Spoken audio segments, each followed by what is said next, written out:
নাবালিকাকে ধর্ষণ করে খুনের অভিযোগে উত্তাল বারুইপুর। নাবালিকার দেহ উদ্ধার ঘিরে পুলিশের গাড়ি ভাঙচুর, জ্বলল আগুন রণক্ষেত্র বারুইপুর। অভিযোগ, নিখোঁজ থাকা 12 বছরের নাবালিকার বস্তাবন্দি দেহ উদ্ধারে চাঞ্চল্য। ধর্ষণ করে খুনের অভিযোগ ওঠে। এই ঘটনায় অভিযুক্তের সন্দেহে একজনকে ব্যাপক মারধর করে উত্তেজিত জনতা। হাসপাতালে নিয়ে যাওয়ার পথে অভিযুক্তের মৃত্যু। ঘটনায় পুলিশের গাড়ি ভাঙচুর, আগুন জ্বালিয়ে বিক্ষোভ দক্ষিণ 24 পরগনার বারুইপুরের সূর্যপুরে। প্রতিক্রিয়া মিলেছে পুলিশের বিক্ষোভকারীদের। ব্যুরো রিপোর্ট, আমডাঙ্গা বার্তা। অ্যাকচুয়ালি এখানে একটা ঘটনা ঘটেছে, আমরা পুরো ব্যাপারটা খতিয়ে দেখছি।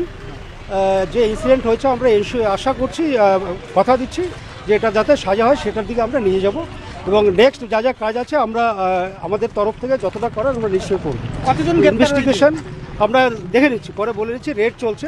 আমরা সবাইকেই ধরবো যারা যারা এই কেসে ইনভলভ আছে। আচ্ছা, পুলিশের কতজন ইনজুর্ড হয়েছে? পুলিশ পার্সোনাল ওটা আমি খোঁজ নিয়ে জানাচ্ছি। কটা গাড়ি? আমি জানাচ্ছি, খোঁজ নিয়ে জানাচ্ছি। এটা 9 বছরের বাচ্চা, তাকে কয়েকজন দুষ্কৃতী যারা বিজেপির সমর্থক তারা হচ্ছে কি তুলে নিয়ে গিয়ে রেপ করেছে, করে হত্যা করেছে, খুন করেছে নাবালিকাকে, পুকুরে ডুবিয়ে রেখেছিল। এলাকাবাসী তাদেরকে, এই সমস্ত হত্যাকারীদেরকে যখন ধরে থানায় তুলে দেয়, ক্যাম্পে এসে এখানকার বিজেপির নেতা শান্তনু মণ্ডল, এই 1.5 মাস, জুম্মা 8 দিন হয়েছে নেতা হয়েছে, আগে নানা রকম কুকীর্তিতে যুক্ত ছিল, সে তার নির্দেশে পুলিশ ওই অভিযুক্তদের ছেড়ে দিল। এলাকাবাসী, সমস্ত এলাকাবাসী রাস্তায় নেমেছে, এই অভিযুক্তদের অবিলম্বে অ্যারেস্ট করতে হবে। অভিযুক্ত পুলিশ অফিসার যে এদেরকে ছেড়ে দিল তাকে সাসপেন্ড করতে হবে।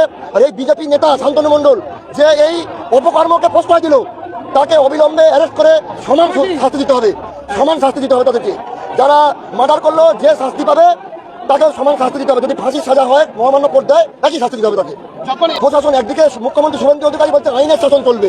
এটাই আইনের শাসন চলবে। বিধানসভায় একরকম ভাষণ, আর আপনার এলাকায় আপনার কার্যকর্তাদের একরকম ভূমিকা। এটা আইনের শাসন নয়, এটা আসলে বিজেপির গুন্ডারাজের শাসন। এই শাসন পশ্চিমবঙ্গে চলবে না।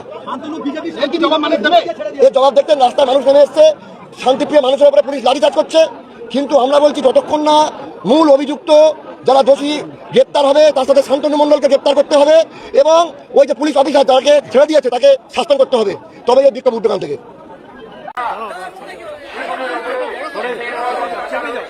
তার প্রতিবাদে সমগ্র গ্রামবাসী, অঞ্চলবাসী আমরা সঠিক প্রতিকার চাই।